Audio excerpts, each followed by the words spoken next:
What would you do if you found out you had bought a haunted house? This is usually how horror movies start, but it's something that actually happened to some friends of mine. Probably around the beginning of May, we started noticing some things. Like the first thing that happened was that we heard cats hissing. And that wasn't a big deal because we have cats, but then we walked into another room on the other end of the house and all of our cats were in that room. Instead of immediately moving out, like most people would do, they started wondering about why their house, which is just a little over 55 years old, would be haunted. Most recently, my friend saw something that she said looked like a short person in a nun's, I don't know what is it called? A habit. Habit. Yeah. She said it looked like a child wearing a nun costume. Just very briefly, she said she didn't feel threatened at all. She actually felt peaceful. Now, why would a nun be haunting a family home in the middle of Mobile, Alabama?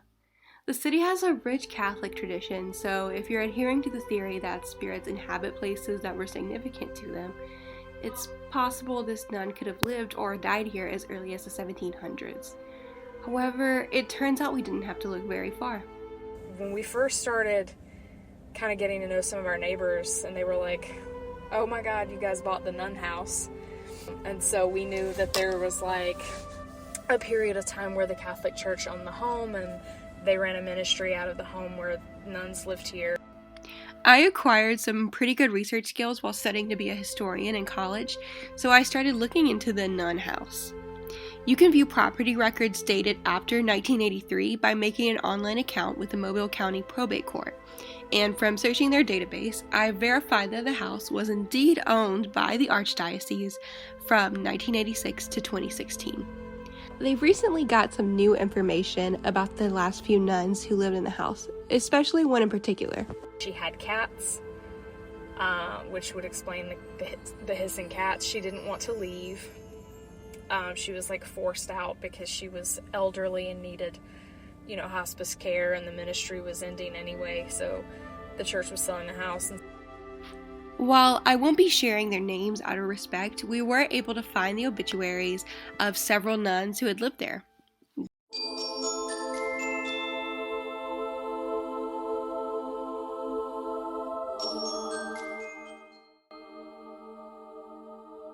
Now, here's an interesting activity for you.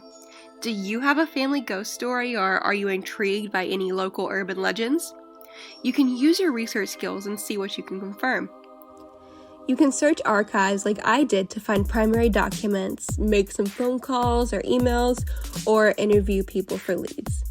Our area is very rich in both history and ghost stories, so I'd love to hear what you find out. Let me know below.